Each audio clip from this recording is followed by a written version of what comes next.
प्यारे बच्चों नमस्कार। पिछली कक्षा में हम कहाँ तक पढ़े थे? देखिए, उन्होंने जब बहुत कहा तो कुछ तोहफे ले लिए। एक दफा की बात है, ईद थी। उस मौके पर चंद मुसलमान मेरे लिए कुछ तोहफे लेकर आए। मैंने उनसे कहा, भाई ये तोहफे मैं नहीं ले सकता।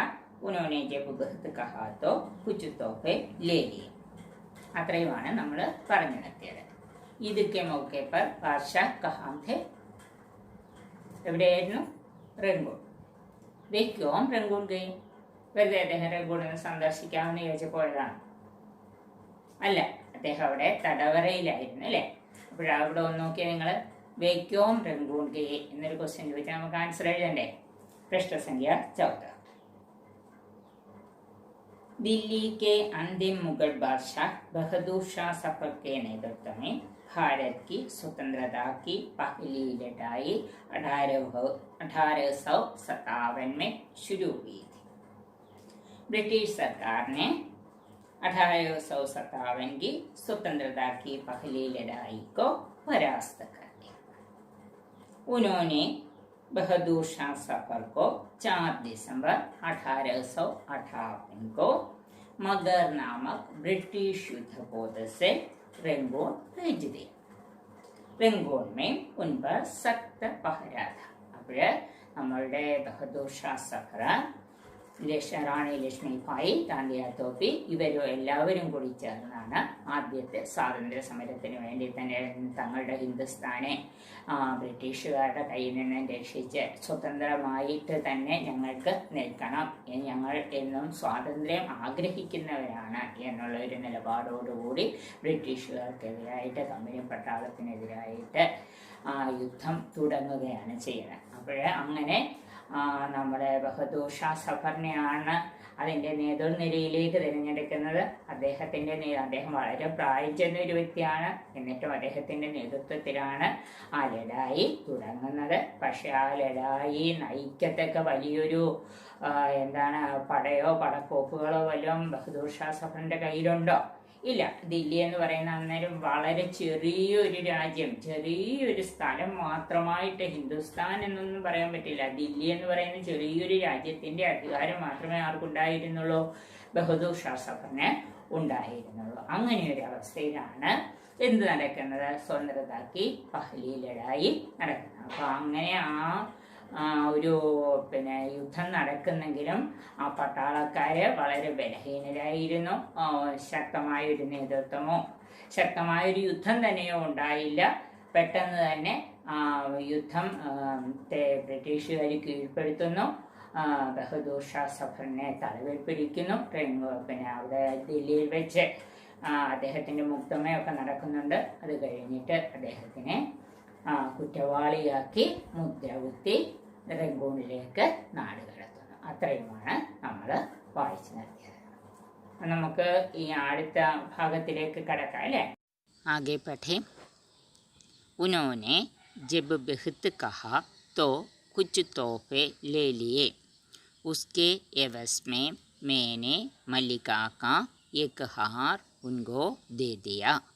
दूसरे दिन हुक्म आया कि इन मुगलों के पास जवाहरात बहुत ज़्यादा है. इन कैदियों को दिया जाने वाला खर्चा इनकी ज़रूरत से ज़्यादा है.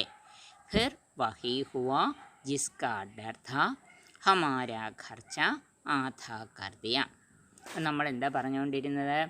ईद के दिन कुछ मुसलमान बादशाह को देखने के लिए गए और वे कुछ तोहफे लेकर गए. लेकिन बादशाह ने कहा, मैं तोहफे नहीं ले सकता. लेकिन बहुत कहा तो बादशाह ने कुछ तोहफे ले लिए. उसके एवज में ബദലെ നിങ്ങൾക്ക് പരിചയമില്ലാത്ത വാക്കല്ലേ? എവസ് ബദലെ പകരമായി. ഉസ്കെ എവസ് मैंने मल्लिका का एक हार उनको दे दिया. बादशाह ने उन मुसलमानों के तोहफे के बदले क्या दिया? मल्लिका का एक हार दिया. दूसरे दिन ब्रिटिश सरकार का हुक्म आया. दूसरे दिन ബ്രിട്ടീഷ് സർക്കാർക്ക് ആദേശ് ആയ. പിറ്റേന്ന് ബ്രിട്ടീഷ് സർക്കാരിൻ്റെ ഓർഡർ വന്നു. എന്താ വന്നത്? ഹുക്കും, ആദേശ്, ഓർഡർ വന്നു. എന്താണ്?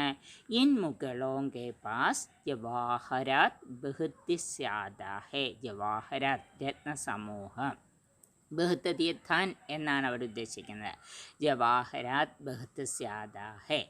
इन कैदियों को दिया जाने वाला खर्चा इनकी ज़रूरत से ज़्यादा है, इसलिए क्या करना है?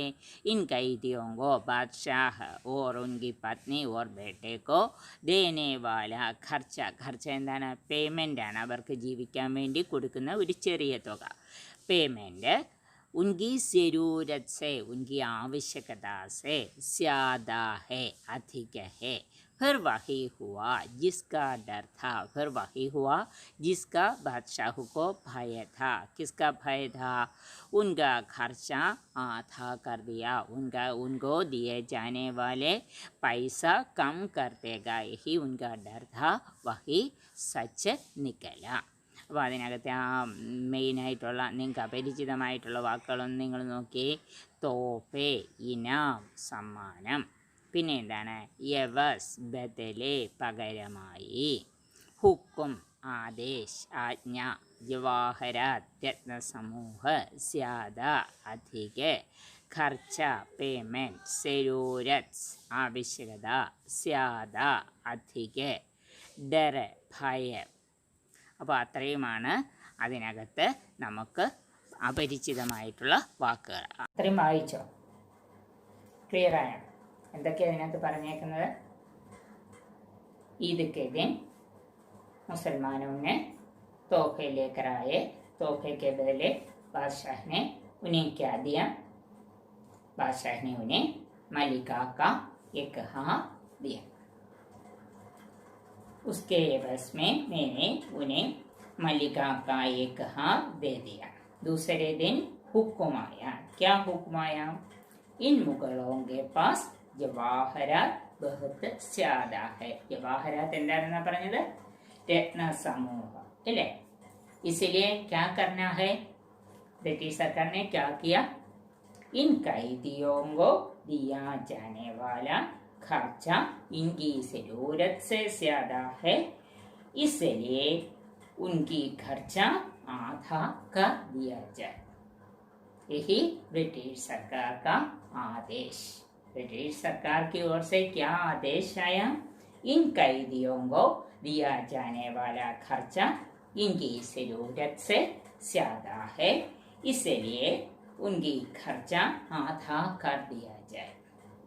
ഈ ഖർച്ച ആധാ കർ ദിയാ ഗയ. അതാണ് സംഭവിച്ചത് അല്ലേ? അത്ര ഒന്ന് വായിച്ചു നോക്കിയേ. നമുക്ക് എന്നിട്ട് അടുത്ത പാരഗ്രാഫിലേക്ക് കടക്കാം. അപ്പോൾ അത്രയും വായിക്കുക.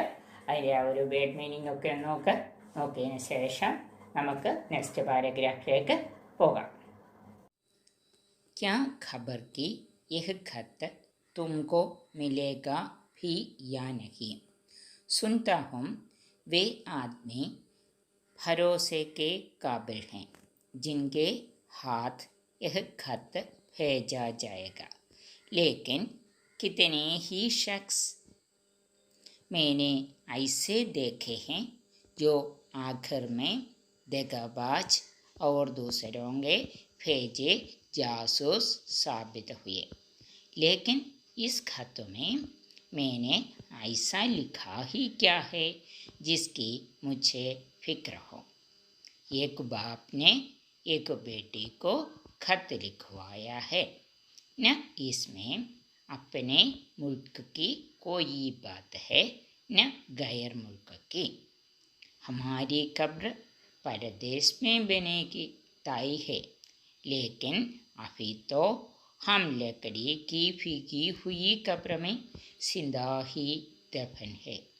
जब मर जाएंगे तब भी कब्र में ही होंगे. बस बेटी खुदा हाफिज. അത്രയും ഭാഗത്ത് വേർഡ് മീനിങ് നോക്കാം. ഓക്കെ. തോഫെ, ഇന, സമ്മാനം. എവസ്മെ ബദലേമേ പകരമായി. ജവാഹരാത്ത്, ജവാഹരാത്ത് എന്താ? രത്നസമൂഹം, ഒത്തിരി രത്നങ്ങൾ അല്ലേ, രത്നക്കൂട്ടം.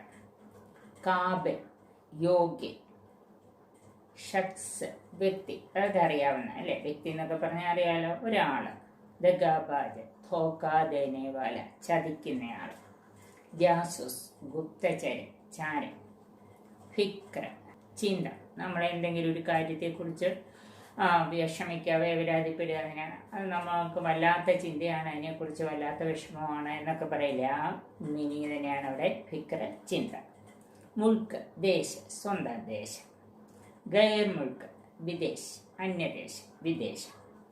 ഖബ്ര മക്ബര, ശവകുടീരൻ, രോം. ദഫനാന മൃതകോ സെമീൻമേ ഗാഡിന, മരിച്ച ഒരാൾ ഭൂമിയിൽ മണ്ണിൽ സംസ്കരിക്കുന്നതിനാണ് എന്ത് പറയുന്നത്? ദഫനാന എന്ന് പറയും. അപ്പോൾ അത്രയും വേർഡ് മീനിങ് എന്ന് നോക്കി വായിച്ചോ. അത്രയും വേർഡ് മീനിങ് എന്ന് കാണാതെ പഠിച്ചല്ലോ. ഇനി നമുക്ക് അടുത്ത പാരഗ്രാഫിലേക്ക് പോകാം. ക്യാ ഖബർ കി യഹ് ഖത്ത് തുംകോ മിലേഗാ ഭി യാ നഹി, ഈ ലെറ്റർ നിനക്ക് കിട്ടും എന്നത് കാര്യത്തിൽ ഒരു ഉറപ്പൊന്നുമില്ല അല്ലേ. തുമേം മിലേഗ ഫി യാ നഹി, ഈ കത്ത് നിനക്ക് കിട്ടും അല്ല ഇല്ല എന്ന കാര്യത്തിൽ ഉറപ്പൊന്നുമില്ല. ഖബർ എന്താണ്? ന്യൂസ്.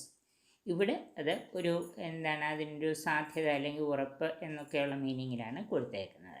സുൻതാഹും യേ ആദ്മി ഭരോസേക്കെ കാബിൽ ഹെ. സുൻതാഹും ഇങ്ങനെ കേൾക്കുന്നു. വേ ആദ്മി ജിൻകെ ഹാഥുമേ യഹ് ഖത്ത് ഭേജാ ജാതാ ഹെ വേ ഭരോസേക്കെ കാബിൽ ഹെ. കാബിൽ യോഗ്യ, ഭരോസ എന്താ? വിശ്വാസ്. ഭരോസേക്കെ കാബിൽ, വിശ്വാസ് के योग्य. क्या सुनता है, क्या समझता है?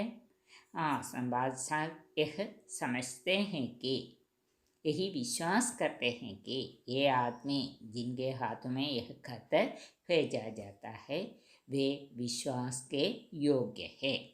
जिनके हाथ में यह खत भेजा जाएगा. लेकिन कितने ही शख्स मैंने ऐसे देखे हैं जो आखिर में दगाबाज और दूसरों के भेजे जासूस साबित हुए. പക്ഷെ അങ്ങനെ പറയുമ്പോൾ തന്നെ ബാദ്ഷാഹിന് ഉറപ്പൊന്നുമില്ല ഇവർ ഈ ലെറ്റർ തൻ്റെ മകളുടെ അടുത്ത് എത്തിക്കും എന്നതിന് ഉറപ്പില്ല. അതിന് കാരണമായിട്ട് അദ്ദേഹം പറയുന്നത് എന്താണ്? ഏക് ബാദ്ഷാ ഹോനേക്കെ നാത്തെ വേ അനേക വ്യക്തിയോं को ऐसे देखे हैं जो अंत में दगाबाज और जासूस साबित हुए. അപ്പോൾ ഒരു ബാദ്ഷാഹ് എന്നുള്ള നിലയിൽ പല വിധത്തിലുള്ള ആൾക്കാരെ, പല വിധത്തിലുള്ള ഭടന്മാരെ ആയാലും വിശ്വസ്തരായ ആൾക്കാരെ ആയാലും ഒക്കെ ബാദ്ഷാഹിന് പരിചിതരും അദ്ദേഹത്തിൻ്റെ കാര്യങ്ങൾ ഇടപെട്ടിട്ടും ഉണ്ടാവും അല്ലേ. അപ്പോൾ അങ്ങനെ അദ്ദേഹം വളരെ വിശ്വസ്തര് എന്ന് കരുതിയ ഒത്തിരി ആൾക്കാർ അവസാനം ദഗാബാജ് എന്താണ്? ദഗാബാജ് എന്ന് പറയുന്നത് ധോക്ക ദേനേവാല, ചതിക്കുന്നയാൾ അല്ലേ. ഒന്നുകിൽ ചതിയന്മാർ അല്ലെങ്കിൽ ജാസൂസ്, ഇപ്പോൾ ബ്രിട്ടീഷുകാരുടെ തന്നെ ചാരന്മാർ, അങ്ങനെയൊക്കെ തെളിയിക്കപ്പെട്ടിട്ടുണ്ട്. लेकिन इस खत में मैंने ऐसा लिखा ही क्या है जिसकी मुझे फिक्र हो. എന്നാൽ ഈ ലെറ്ററിനകത്ത് എനിക്ക് അയ്യോ ഈ ലെറ്റർ ബ്രിട്ടീഷുകാരുടെ കയ്യിൽ കിട്ടിയാൽ എന്തായിരിക്കും സംഭവിക്കുക എന്നൊക്കെ ചിന്തിച്ച് വിഷമിക്കത്തക്കോണം ഞാൻ വല്ലതും ചെയ്തിട്ടുണ്ടോ, വല്ലതും എഴുതിയിട്ടുണ്ടോ? ഇല്ല. ഈസ് ഖത്തുമേം മേനെ ഐസാ ലിഖാഹി ക്യാ ഹെ, ഇങ്ങനെ ഈ ലെറ്ററിനകത്ത് ഇങ്ങനെ ഒരു കാര്യവും ഞാൻ എഴുതിയിട്ടില്ല. അല്ലെങ്കിൽ എന്ത് കാര്യമാണ് എഴുതിയിട്ടുള്ളത്? ജിസ് കി മുച്ചേ ഫിക്ര ഹോ, എനിക്ക് അതിനെക്കുറിച്ച് ചിന്തിച്ചോ ഈ ലെറ്റർ മകളുടെ കയ്യിലല്ലാതെ ആരുടെയെങ്കിലും കയ്യിൽ കിട്ടിയാൽ എന്തായിരിക്കും സംഭവിക്കുക എന്ന് ചിന്തിക്കത്ത. ഫിക്ര എന്താണ്? ചിന്ത. അങ്ങനെ ചിന്തിക്കത്തക്കവണ്ണം ഒന്നും തന്നെ ഞാനിതിനകത്ത് എഴുതിയിട്ടില്ല. एक बाप ने एक बेटे को खत लिखवाया है. ഈ ലെറ്ററിന് ആകപ്പാടെ ഒരു വിശേഷതയേ ഉള്ളൂ, ഒരു പ്രത്യേകതയേ ഉള്ളൂ. എന്താണ്? एक बाप ने एक बेटे को खत लिखवाया है. ഒരച്ഛൻ മകൾക്കായിട്ട് എഴുതിച്ച കത്ത്. न इसमें अपने मुल्क की कोई बात है, दिल्ली के बारे में या दिल्ली वासियों के बारे में, या बादशाह के पुनः दिल्ली में आने के बारे में, या युद्ध के या लड़ाई के बारे में, इसके इन कोई बात इसमें लिखी नहीं है. न इसमें अपनी മുൽക്ക് की कोई बात है. തൻ്റെ ദേശത്തെക്കുറിച്ച് ദില്ലിയെക്കുറിച്ച് ഇതിനകത്ത് എന്തെങ്കിലും എഴുതിയിട്ടുണ്ടോ? ഒന്നും എഴുതിയിട്ടില്ല. ന ഗയർ മുൽക്കി, അല്ലെങ്കിൽ ഈ റംഗൂണിലെ എൻ്റെ ഒരു അവസ്ഥ, അല്ലെന്നുണ്ടെങ്കിൽ ഇവിടുത്തെ ആ ഒരു ശോചനീയത, എനിക്ക് അങ്ങനെയെങ്കിലും ഇവിടെ നിന്ന് രക്ഷപ്പെടണം, അങ്ങനെ വല്ല കാര്യം ഇതിനകത്ത് എഴുതിയിട്ടുണ്ടോ? ന ഗയർ മുൽക്കി ന വിദേശി. അപ്പം മുൽക്ക് എന്താണ്? ദേശ്. ഗയർ മുൽക്ക് എന്താണ്? വിദേശ്. ഹമാരി ഖബ്ർ പരദേശ് മേം ബനേഗി. ഇനി ബാദ്ഷാഹിൻ്റെ ആ മനസ്സിൻ്റെ ദുഃഖമാണ് നമ്മളവിടെ കാണുന്നത് അല്ലേ. ബാദ്ഷാഹ് എന്താണ് പറയുന്നത്? ഹമാരി ഖബ്ര, എൻ്റെ ശവകുടീരം എവിടെ തന്നെയായിരിക്കും? എൻ്റെ ഞാൻ മരിച്ച് ദഹിപ്പിക്കപ്പെടുന്ന എവിടെ തന്നെ ആയിരിക്കും? ഈ പരദേശത്തെ, ഈ റംഗൂണിൽ തന്നെ ആയിരിക്കും. ഒരിക്കലും ഡൽഹിയിൽ തിരിച്ചു വന്ന ആ ദില്ലിയുടെ മണ്ണിൽ മരിക്കാൻ, അല്ലെങ്കിൽ ദില്ലിയുടെ മണ്ണിലുറങ്ങാനുള്ള ഒരു ഭാഗ്യം എനിക്കൊരിക്കലും ഇനി ഉണ്ടാവില്ല. ഹമാരി ഖബ്ര പരദേശ് മേം ബനേഗി. നിങ്ങൾ ആലോചിക്കണം, തൻ്റെ രാജ്യത്തിൻ്റെ, ഹിന്ദുസ്ഥാൻ്റെ ആ സ്വാതന്ത്ര്യത്തിനു വേണ്ടി നടത്തിയ ആദ്യത്തെ സ്വാതന്ത്ര്യ സമരം നയിച്ച വ്യക്തിയാണ് നമ്മുടെ ബഹദൂർ ഷാ സഫർ. അപ്പോൾ അദ്ദേഹം ആ ദില്ലിയെ, തൻ്റെ ഹിന്ദുസ്ഥാനെ എന്തുമാത്രം സ്നേഹിക്കുന്നുണ്ട്. ആ മണ്ണിൽ ഉറങ്ങണം, ആ മണ്ണിൽ മരിക്കണം എന്ന് ആരാഗ്രഹിക്കുന്നുണ്ട്? നമ്മുടെ ബഹദൂർ ഷാ സഫർ ആഗ്രഹിക്കുന്നുണ്ട്. പക്ഷേ അദ്ദേഹത്തിന് അതൊരിക്കലും സാധിക്കില്ല എന്ന ആ ഒരു ദുഃഖമാണ് അദ്ദേഹത്തിൻ്റെ ആ വാക്കുകളിൽ നമ്മൾ കാണുന്നത് അല്ലേ. हमारी कब्र परदेश में बनेगी, मुझे दिल्ली वापस आने की कोई विश्वास ही नहीं, मैं यह विश्वास ही नहीं करता मैं लौटा सकता हूँ मेरे देश में. अफीफी हमारी कब्र പരദേശ് മേം ബനേഗി തൈ ഹെ നിർണയ ഹെ. തീർച്ചയായും അങ്ങനെ സംഭവിക്കത്തുള്ളൂ. എനിക്കൊരിക്കലും ദില്ലിയിലേക്ക് തിരിച്ചു വരാൻ സാധിക്കില്ല. लेकिन अभी तो हम लकड़ी की फीकी हुई कब्र में सिंदा ही दफन है. അപ്പോൾ പരദേശത്തിൽ ആയിരിക്കും മരിക്കുക എന്നത് തീരുമാനിക്കപ്പെട്ട കാര്യമാണ് എന്ന് മാത്രമല്ല, ഇപ്പോഴത്തെ ഒരവസ്ഥ എന്താണ്? അവിടെ ആ ഒരു ഗുലാമി, അവിടെ ആ പാരതന്ത്ര്യത്തെ മരണത്തെക്കാൾ ഭയാനകമായിട്ട് കാണുന്ന, മൃത്യുസെ ബെഡ്കർ ദേഖ്നെ വാലെ ബാദ്ഷാഹു കോ ഹം ദേഖ് സക്തേ ഹെ. ഇവിടെ ബാദ്ഷാഹിനെ എങ്ങനെയാണ് നമ്മൾ കാണുന്നത്? ആ മരണം, ആ ഒരു എന്താണ്, ഇവിടെ തടവറയിൽ കഴിയുന്ന ആ ഒരു ജീവിതം എന്തിനേക്കാൾ ഭയാനകമാണ് അദ്ദേഹത്തിന്? മരണത്തെക്കാൾ ഭയാനകമാണ്. അദ്ദേഹം അതിനെ മരണത്തെക്കാൾ ഭീകരമായിട്ട് കാണുന്നു, അല്ലെങ്കിൽ മരണത്തെക്കാൾ ദയനീയമായിട്ട് കാണുന്നു. ലേക്കിൻ അഫി തോ ഹം ലക്കടി കി ഫിഗി ഹുയി കബ്ർ മേ സിന്ദാ ഹി ദഫൻ ഹേ. ഞാൻ ഇപ്പോൾ ഇപ്പോൾ ലക്കടി കി ഫിഗി ഹുയി, ഈ തലയുടെ നനഞ്ഞൊലിക്കുന്ന ഈ കെട്ടിടത്തിൽ, ഖബ്രമയും, അത് ഖബ്രാണെന്നാണ് അദ്ദേഹം പറയുന്നത്. അതൊരു ഖബ്രാണെന്നാണ് തന്നെ സംബന്ധിച്ചുള്ള, ഇതൊരു ശവകുടീരം തന്നെയാണ്. ഖബ്രമയും സിന്ദാഹി ദഫൻ ഹേ, ജീവനോട് തന്നെ അടക്കം ചെയ്യപ്പെട്ടിരിക്കുന്നു. ജബ് മർ ജായെങ്കെ, എപ്പോഴാണോ മരിക്കുന്നത്, തബ് ഭി ഖബ്രമേ ഹി ഹോങ്കെ, ഇനി മരിച്ചാലും ശവകുടീരത്തിൽ തന്നെ ആയിരിക്കും അല്ലേ. അപ്പോൾ ആ ഒരു എന്താണ്, ഇപ്പോൾ ജീവിച്ചിരിക്കുന്നതും മരിക്കുന്നതും തമ്മിലൊരു ഡിഫറൻസ് ആർക്ക് ഫീൽ ചെയ്യുന്നില്ല? നമ്മുടെ ബാദ്ഷാഹിനെ ഫീൽ ചെയ്യുന്നില്ല. രണ്ടും തുല്യമാണ്.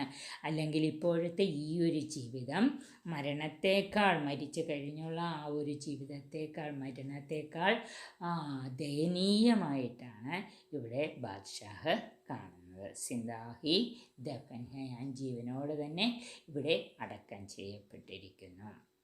ജബ് മർ ജായെങ്കെ തബ് ഭി ഖബ്ർ മേ ഹി ഹോങ്കെ, മരിച്ചു കഴിഞ്ഞാലും ആ ശവകുടീരത്തിൽ തന്നെ ആയിരിക്കും ജീവിതം അല്ലേ. ഖബ്ർ മേ ഹി ഹോങ്കെ, ടോംബ് മേ ഹി ഹോങ്കെ. ബസ് ബേട്ടി ഖുദാ ഹാഫിസ്, ബസ് ബേട്ടി ഖുദാ ഹാഫിസ്, ഇतना ही लिखना है बेटी, ഈശ്വർ തുമാരി രക്ഷാ കരെ, ഖുദാ ഹാഫിസ്. അത്രയും ക്ലിയർ ആയോ? അത്ര ഒരു വട്ടം കൂടി ഒന്ന് വായിച്ചു നോക്കിയേ. നിങ്ങൾക്ക് അതിനകത്ത് അപരിചിതമായ ശബ്ദം നമ്മൾ ആദ്യം എല്ലാം ഒന്ന് പഠിച്ചായിരുന്നല്ലോ. ഇനി അതുമായിട്ട് അതിനകത്ത് പെടാതിരുന്ന, അതിനകത്ത് നമ്മൾ കാണാതിരുന്ന വാക്കുകൾ എന്തൊക്കെയായിരുന്നു? ഭരോസെ, വിശ്വാസ് ഭരോസെ കെ കാബിൽ വിശ്വാസ് കെ യോഗ്യ. ഷക്സ് നമ്മൾ അന്നേരം പറഞ്ഞാണ് അല്ലേ. ആഖിർ എന്താണ്? അന്തുമേ. ദഗാബാജ് എന്താണ്? ധോക്ക ദേനേവാല, ചതിക്കുന്നയാള്. സാബിത ഹോന, സാബിത ഹോന എന്താണ്? സ്ഥാപിക്കപ്പെടുക, തെളിയിക്കപ്പെടുക. ആ ഒരു പാരഗ്രാഫ് വായിച്ചു നോക്കിയോ? ബാദ്ഷാഹ് എന്താ പറയുന്നത്? ക്യാ ഖബർ കി യഹ് ഖത്ത് തുംകോ മിലേഗാ ഫി യാ നഹി. बादशाह के मन में यह विश्वास नहीं कि यह खत उनकी बेटी को मिलेगा. उसका कारण क्या है? वे कहते हैं जिनके हाथ में मेह खत भेजा जाता है, सुनता है, वे आदमी भरोसे के काबिल है. लेकिन एक बादशाह होने के नाते मैं ऐसे अनेक व्यक्तियों को देखे हैं जो अंत में धोखा देने वाले, दगाबाज और ജാസൂസ് സ്ഥാപിത ഹുയെ. അങ്ങനെ പലരെയും കണ്ടിട്ടുണ്ട് അല്ലെ. വളരെ വിശ്വസ്തരെന്ന് പറഞ്ഞ് അടുത്തുകൂടിയിരുന്ന പലരും അവസാനം ചതിയന്മാരും ചാരന്മാരും ഒക്കെ ആണെന്ന് തെളിയിക്കപ്പെട്ട ഒട്ടേറെ അനുഭവങ്ങൾ ആരുടെ ജീവിതത്തിൽ ഉണ്ടായിട്ടുണ്ട്? ബാദ്ഷാഹിന്റെ ജീവിതത്തിൽ ഉണ്ടായിട്ടുണ്ട്. അതുകൊണ്ടാണ് അദ്ദേഹം അങ്ങനെ പറയുന്നത്. ലേക്കിൻ उनके मन में इसके बारे में कोई फिक्र नहीं, चिंता नहीं. क्यों? बादशाह कहते हैं मैं इस खत में अपने मुल्क की, अपने देश की या विदेश की कोई बात नहीं लिखी है. फिर क्या लिखा है? केवल अपनी बेटी के प्रति उनके मन में जो प्रेम है, दिल्ली वासियों के प्रति उनके मन में जो प्रेम है, उनके मन का दुख दर्द यही इस खत का विषय है. അത്രയുമാണ് നമ്മൾ പറഞ്ഞ് നിർത്തിയിരിക്കുന്നത് അല്ലേ. അത്രയും ആ വേർഡ് മീനിങ് ഒന്ന് നോക്കിയാൽ നിങ്ങൾ വേർഡ് മീനിങ് നോക്കുക. പാരഗ്രാഫ് ഒന്നുകൂടെ വായിച്ചു നോക്കാം. വായിച്ചു നോക്കിയിട്ട് നമുക്ക് മേരി ഖോജ് അനുവർത്തിക്കാരിയിലേക്ക് കടക്കാം. വായിച്ചോ നോക്കിയേ. पृष्ठ संख्या 17. हिंदी में अन्य भाषाओं से आए कई शब्द है. निम्नलिखित शब्दों के समानार्थी विदेशी शब्द पत्र से ढूंढ कर लिखी. അതാണ് ഫസ്റ്റ് ക്വസ്റ്റ്യൻ അല്ലേ. അനാഥ് അതാണ് ആദ്യത്തെ വാക്ക്. എന്താണ് അനാഥ്?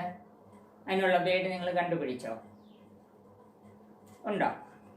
എത്തി. അതൊരു പാരസി ശബ്ദമാണ് അല്ലേ. സാന്ത്വന. അതിന് പകരം നമ്മൾ പഠിച്ച വാക്കേതാ? കരാർ. അത് അറബിക്കാണ്. ദേശ്, മുൾക്ക്, അതും അറബി വാക്കാണ്. നാഷ്, തബാഹി. കണ്ടോ ടെക്സ്റ്റിനകത്ത് കണ്ടോ വാക്ക്? തബാഹി പാരസി വാക്കാണ്. സംഭാവന, ഗുഞ്ചായിഷ്, അത് നമ്മൾ കുറച്ചൊക്കെ കേട്ടുള്ള വാക്കാണ് അല്ലേ. അത് ഉറുദു ശബ്ദമാണ്. വിധവ, ബേവ, അത് തീരെ നമുക്ക് പരിചിതമല്ലാത്ത വാക്ക്. അത് ഉറുദു ആണ്. ബാർ, ദഫ, ദഫ ഇതിനു മുമ്പ് നമ്മൾ ഇവിടെയൊക്കെ പഠിച്ചിട്ടുണ്ട്. ദഫ, ദഫ അറബിക് വാക്കാണ്. ഇനാം, തോഫെ, തോഫെ ഉറുദു വാക്കാണ്. യോഗ്യ, കാബിൽ, അത് ഉറുദു ആണ്. വ്യക്തി, ഷക്സ്, ഷക്സ് നമ്മൾ പഠിച്ചിട്ടുണ്ട് അല്ലേ. ഷക്സ് ഫാർസി വാക്കാണ്. ചിന്ത, ഫിക്കർ, ഫിക്കർ, ചിന്ത, അത് ഉറുദു വാക്കാണ്. അപ്പോഴേ അത് കഴിഞ്ഞുള്ള ആ ഒരു 2-3 ക്വസ്റ്റ്യൻസ് അത് നമ്മൾ നേരത്തെ ഡിസ്കസ് ചെയ്തതാണ്. പിന്നീട് നമ്മൾ പറയുന്നത് എന്താണ്? ബാദ്ഷാഹ് ചരിത്ര पर टिप्पणी. അത് തീർച്ചയായിട്ടും ചോദിക്കുന്ന ഒരു ക്വസ്റ്റ്യൻ ആണ്. ഏതെങ്കിലും ഒരു ചരിത്ര पर टिप्पणी ചോദിക്കും. നോക്കിയത് ബാദ്ഷാഹ് खत के निम्नलिखित वाक्य पढ़े. 3 दफा सुनने के बाद भी दिल को करार नहीं आया. दिल्ली वाले मुझको रोते होंगे. वे क्या यह नहीं जानते कि मैं भी उनको रोता. उपयुक्त वाक्यों के आधार पर बादशाह के चरित्र पर टिप्पणी लिखी. അദ്ദേഹത്തിന്റെ സ്വഭാവ സവിശേഷതകളാണ് എഴുതാൻ പറഞ്ഞിരിക്കുന്നത് അല്ലേ. അപ്പം നമ്മൾ എന്തോ എഴുതുക അതിനകത്ത് എന്തൊക്കെയാണ് പറഞ്ഞിരിക്കുന്നത്? पिता और पुत्री के बीच का पवित्र प्रेम. അതാണ് അതിൻ്റെ ഏറ്റവും മെയിനായിട്ട് നമുക്ക് പറയാൻ പറ്റുന്ന ഒരു കണ്ടന്റ് അല്ലേ. പിന്നെ എന്താണ്, ദില്ലി വാസിയോ കെ പ്രതി ഉൻകെ മൻമേ ഗഹരാ ലഗാവ് ഹൈ അല്ലെ. ദില്ലി വാസികളോട് അദ്ദേഹത്തിന്റെ മനസ്സിൽ അങ്ങേയറ്റത്ത സ്നേഹവും വല്ലാത്തൊരു എന്താണ് നൊസ്റ്റാൾജിയ എന്നൊക്കെ നമുക്ക് പറയാവുന്ന ഒരു ഭാവം ആരോട് അദ്ദേഹത്തിനുണ്ട്, ദില്ലി വാസികളോടും ദില്ലിയോടും ഒക്കെ അദ്ദേഹത്തിന് ഉണ്ട്. പിന്നെ എന്താ, നമുക്ക് ചുരുക്കി നമുക്ക് എങ്ങനെ പറയാൻ പറ്റും, बादशाह एक आदर्श शासक है, न्यायप्रिय शासक है, वे गुलामी को मृत्यु से भयानक मानने वाला है. അതാണ് നമ്മൾ ആ ലാസ്റ്റ് പാരഗ്രാഫ് നമ്മൾ ആ പറഞ്ഞു നിർത്തിയപ്പോഴേ അതിനകത്ത് പറയുന്നുണ്ട് അല്ലേ. न इसमें अपने मुल्क की कोई बात है न गैर मुल्क की കഴിഞ്ഞിട്ട് हमारी कब्र परदेश में बनेगी तय है, लेकिन अभी तो हम लकड़ी की फीकी हुई कब्र में जिंदा ही दफन है. ഓക്കെ, ആ വാക്കുകൾ അദ്ദേഹം ആ പാരതന്ത്ര്യത്തെ എത്ര വേദനാജനകമായിട്ടാണ്, അദ്ദേഹത്തിന് മരണത്തെക്കാൾ ഭയാനകമായിട്ടാണ് എന്തിനെ അദ്ദേഹം കാണുന്നത്, ഗുലാമിയെ, പാരതന്ത്ര്യത്തെ, ആ തടവറയിൽ കഴിയുന്ന നിമിഷങ്ങളെ അദ്ദേഹം മരണത്തെക്കാൾ ഭീകരമായിട്ടാണ്, ആ അടിമത്തത്തിനെതിരായിട്ടാണല്ലോ ഈ ഒരു ലഡായി ഉണ്ടായത് അല്ലേ. അടിമത്തത്തിനെ എന്തായിട്ടാണ് അദ്ദേഹം കാണുന്നത്, അടിമത്തത്തിനെ മരണത്തെക്കാൾ ഭയാനകമായിട്ടാണ് കാണുന്നത്. ഇവിടെ ആ തടവറയിൽ കഴിയുന്ന നിമിഷങ്ങൾ അദ്ദേഹം മരിച്ചതിനേക്കാൾ ദുഃഖകരമായിട്ടാണ് ഇവിടെ ജീവിക്കുന്നത് എന്നാണ് അദ്ദേഹത്തിന്റെ വാക്കുകളിൽ നിന്ന് നമുക്ക് വ്യക്തമാകുന്നത്. അതാണ് അദ്ദേഹം അങ്ങനെ പറയുന്നത്. लेकिन अभी तो हम लकड़ी की भीगी हुई कब्र में जिंदा ही दफन है. ഇപ്പോഴേ ഞാൻ അടക്കം ചെയ്യപ്പെട്ടിരിക്കുകയാണ്. എന്തിനകത്ത്, ഈ തടി കൊണ്ടുള്ള ഈ നനഞ്ഞ കൂടാരത്തിനുള്ളിൽ ഞാൻ ജീവനോടെ അടക്കം ചെയ്യപ്പെട്ടിരിക്കുന്നു. അപ്പോൾ ശവസംസ്കാരം നടത്തുന്നത് എപ്പോഴാണ്, മരിച്ചു കഴിഞ്ഞാണ്. പക്ഷെ ഇവിടെ മരിക്കുന്നതിന് മുമ്പ് തന്നെ ആര് ശവസംസ്കാരം ചെയ്യപ്പെട്ട് അല്ലെങ്കിൽ ആ ഒരു എന്താണ് ടോമ്പിനുള്ളിൽ അടക്കം ചെയ്തതുപോലെയാണ് എൻ്റെ ജീവിതം എന്നാണ് ആര് പറയുന്നത്, ബഹദൂർ ഷാ സഫർ പറയുന്നത്. അപ്പോൾ ആ ബഹദൂർ ഷാ സഫറിന്റെ ആ ഒരു സ്വഭാവ സവിശേഷതകൾ എന്തൊക്കെയാണ് നമ്മൾ പറഞ്ഞത്, ഉൻകെ മൻമേ പുത്രി കെ പ്രതി പവിത്ര പ്രേം ഹേ, दिल्ली वासियों के प्रति गहरा लगाव है, वे एक न्यायप्रिय आदर्श शासक है और वे गुलामी को किससे भयानक मानता है, मृत्यु से भयानक मानता है. അപ്പോൾ അത്രയുമാണ് നമുക്ക് അതിനകത്തുനിന്ന്. പിന്നുള്ളതെന്ന് പറയുന്നത് ഒരു ഡയറിയാണ്. ആ ഡയറി बेटी के आंसू माने बादशाह के मन को विचलित कर दिया. वे उस दिन की डायरी में इसका जिक्र करते हैं, वो डायरी तैयार करें. അപ്പോൾ ഡയറി നിങ്ങളോട് ഞാൻ നേരത്തെ എഴുതാൻ പറഞ്ഞിരുന്നു. കുറേ പേരൊക്കെ ഡയറി എഴുതി കാണിച്ചു, ബാക്കിയുള്ളവർ എഴുതി കാണിക്കണം. ഒരു മോഡൽ ഡയറി ഞാൻ ഇട്ടിരുന്നു എന്നാണ് എനിക്ക് തോന്നുന്നത് വിക്ടേഴ്സിൻ്റെ ക്ലാസ്സിനോടൊപ്പം. പിന്നീടുള്ളതെന്ന് പറയുന്നത് കൂട്ടുകാരി സുരഭി സോനുവിന് എഴുതുന്ന ഒരു ലെറ്ററാണ്. ആ ലെറ്ററിന് ഒരു മറുപടി കത്ത് തയ്യാറാക്കാനാണ് പിന്നീട് നിങ്ങളോട് പറഞ്ഞിരിക്കുന്ന ക്വസ്റ്റ്യന്. അപ്പോൾ അത്രയും ആകുമ്പോഴേക്കും നമ്മളുടെ ആ ഒരു പാഠം അവിടെ തീരുകയാണ്. നന്നായിട്ട് വായിക്കണം. പിന്നെ ഇതുവരെ എഴുതി കാണിക്കാത്തവർ ഈ ഡയറിയും ലെറ്ററും ബാക്കി പഠിക്കാനുള്ള വേർഡ് മീനിങ്ങും എല്ലാം എന്നെ പറഞ്ഞു കേൾപ്പിക്കണം. നമുക്ക് അടുത്ത ക്ലാസ്സിൽ വീണ്ടും കാണാം.